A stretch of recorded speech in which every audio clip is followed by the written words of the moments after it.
শিলচর ৮ নম্বর লোকসভা নির্বাচন সমষ্টির প্রত্যেক নির্বাচক মণ্ডলীর উদ্দেশ্যে আমার শ্রদ্ধা, আমার নমস্কার। আগামী ২৬ তারিখ আমাদের শিলচর লোকসভার নির্বাচন অনুষ্ঠিত হবে।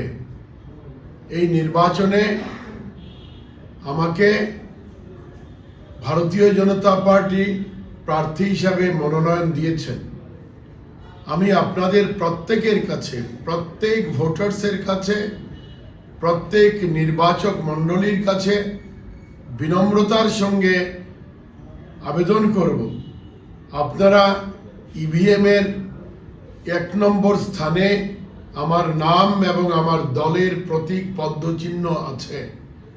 ২৬ তারিখ আপনারা আপনাদের পার্শ্ববর্তী যেখানে আপনার মতদান দেওয়ার ব্যবস্থা আছে, অর্থাৎ ভোট কেন্দ্রে আপনারা যাবেন। এই ভোট আপনার গণতান্ত্রিক অধিকার, এটা আপনার স্বাভিমানের প্রতীক। আপনি ওই দিন আপনার ভোট ভারতীয় জনতা পার্টির পক্ষে আপনি প্রদান করবেন, এই প্রার্থনা আপনার প্রতি থাকলো, আপনাদের প্রতি থাকলো। আর আপনাদের এই মতদানের মাধ্যমে, আপনাদের ভোটদানের মাধ্যমে শিলচর লোকসভা থেকে যদি আপনাদের আশীর্বাদে নির্বাচিত হয়ে যায়, তো আমরা তৃতীয়বারের মতো পরম শ্রদ্ধার নরেন্দ্র মোদীজিকে আমরা ভারতবর্ষের প্রধানমন্ত্রী হিসাবে নির্বাচিত করব।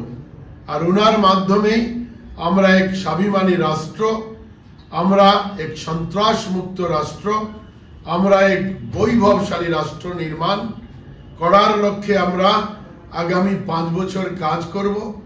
আমি আপনাদের কাছে অঙ্গীকার করছি, শিলচর লোকসভা সমষ্টির প্রত্যেক নির্বাচক মণ্ডলীর কাছে আমার অঙ্গীকার থাকবে, শিলচর লোকসভার উন্নয়নের জন্যে আমি আগামী ৫ বছর আপনাদের পাশে থাকব, আপনাদের কাছে থাকব।